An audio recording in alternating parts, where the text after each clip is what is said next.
Cinema তৈরি হচ্ছে AI দিয়ে, যার অর্ধেকটা ছবি তৈরি হয় হলো আপনার এই সমস্ত প্রযুক্তির মাধ্যমে।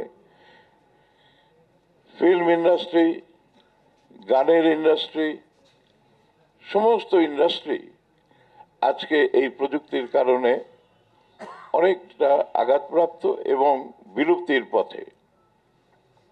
কিন্তু চলচ্চিত্রের কিন্তু নিরাশ হওয়ার কিছু নেই।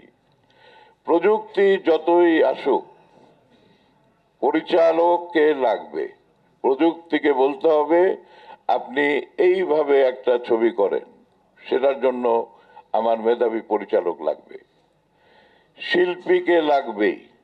আপনি এআই দিয়ে যতই আপনি রাজ্জাক ভাইকে বানান, যতই আপনি কবরীকে তৈরি করেন, শাবানাকে তৈরি করেন, কিন্তু লোকে বলবে এটা তো আর্টিফিশিয়াল, এটা তো আমাদের সেই অরিজিনাল এক্সপ্রেশন পাচ্ছে না।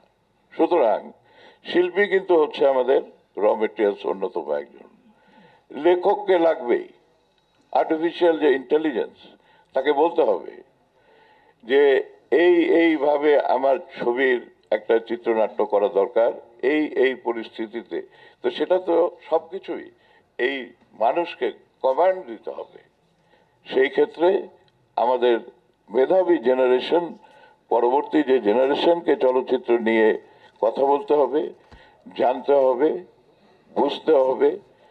সেটা হচ্ছে যারা এখন ঢাকা বিশ্ববিদ্যালয় থেকে শুরু করে অনেক বিশ্ববিদ্যালয় ফিল্মের উপরে লেখাপড়া করানো হচ্ছে, তারা সুশিক্ষিত হয়ে কোথায় কাজ করবে?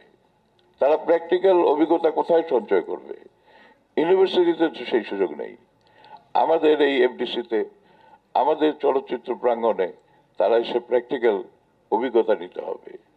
আজকে যে ক্যামেরা দিয়ে বাচ্চু ভাই শুট করেছে, যে ক্যামেরাম্যান দিয়ে এখনকার প্রজন্মের আমাদের ক্যামেরাম্যান ভাইয়েরা যেটা কাজ করছেন, আকাশ পাতাল তফাৎ হয়ে গেছে। তো সেই জন্য বলছি যে আমাদের নিরাশ হওয়ার কিছু নেই।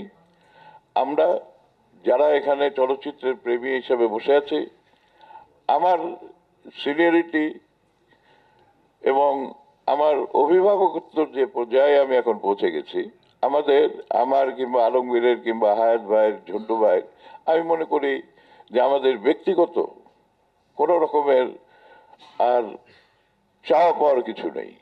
আমরা একটা জিনিসই চাইতে পারি, যেন আমরা পৃথিবী ছেড়ে চলে যাওয়ার আগে আবার একটা এফডিসি কেন্দ্রিক চলচ্চিত্র শিল্পকে দেখতে পাই।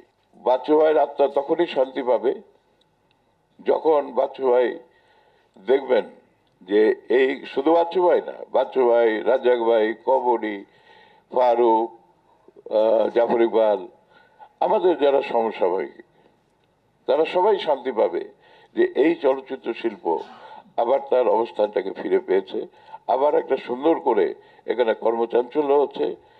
আমি এই জন্য এই কথাগুলো বলছি যে আমাদের লক্ষ লক্ষ ভাই বোনেরা যারা এই শিল্পের উপরে নির্ভরশীল ছিলেন, তারা আজকে আনএমপ্লয়েড হয়ে গেছে।